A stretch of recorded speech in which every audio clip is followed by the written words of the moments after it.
glad I had to pick up my order at Kroger's this morning.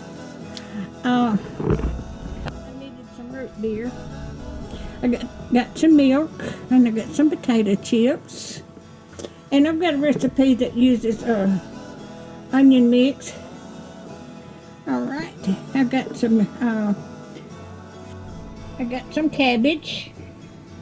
I got some carrots. I got some carrots. I've got some celery. This goes into a recipe. I've got some 5 pounds of ground beef. I got some hot dogs.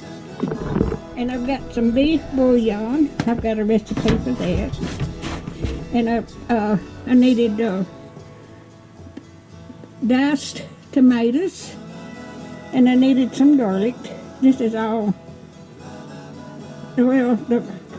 it's for a recipe I've got. All right, and I needed some onions, and I've been wanting some Butterfingers. I've got some hot dog buns. I've got 2 green peppers. Okay, and I've got some bread. But this is what I've got today. But I'm going to make a recipe. I am going to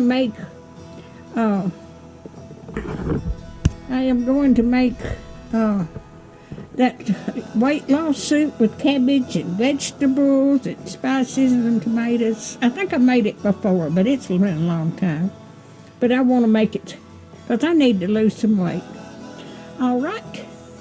If you like my videos, just like, share, and subscribe, and hit that little bell when you want to be notified when got another video coming out. And thank y'all so much for watching. Y'all have a wonderful day. Thank you.